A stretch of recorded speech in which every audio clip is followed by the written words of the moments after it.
কিছুদিন আগে বাংলাদেশের নির্বাচিত সরকার এক মহিলা প্রধানমন্ত্রীর বিরুদ্ধে কিছু উন্মত্ত আমেরিকার মদতে রাস্তায় নামলো, যারা ভারত ও বিশেষ করে বাংলার সেকুমাকুড়ো লাফালো রাস্তায় জুড়ে।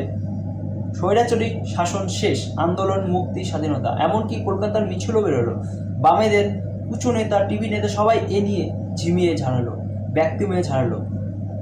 ভেনেজুয়েলার প্রেসিডেন্টকে মাঝরাতে তার রুম থেকে তুলে নিয়ে গেল আমেরিকা। পশ্চিমবঙ্গের রাস্তায় রাস্তায় প্রতিবাদ মিছিল করলো আমেরিকা। ট্রাম্পের ওপর নজর রাখলো এসএফআই।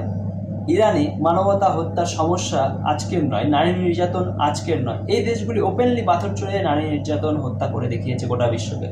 সেখানে আজ মানুষ স্বাধীনতা, শিক্ষা, নারী মুক্তি নিয়ে সাহস করে পথে নামতে বাধ্য হয়েছে। প্রাণ হাতে নিয়ে মেয়েরা রাস্তায় নেমে আন্দোলন করছে শাসকের বিরুদ্ধে। কিন্তু পশ্চিমবঙ্গের সেকুমাকুড়া কচি নেতারা, বাম নেতারা চুপ, যেন ইরান বলে কোনো দেশই নেই বিশ্ব মানচিত্রে। না প্রতিবাদ মিছিল, না কোনো আন্দোলন, না সোশ্যাল মিডিয়াতে প্রতিবাদ।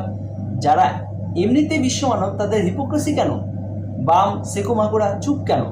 কারণ এরা আন্দোলন ঠিক করে মানুষের জন্য নয়, কার বিরুদ্ধে আন্দোলন হবে সেটার উপর।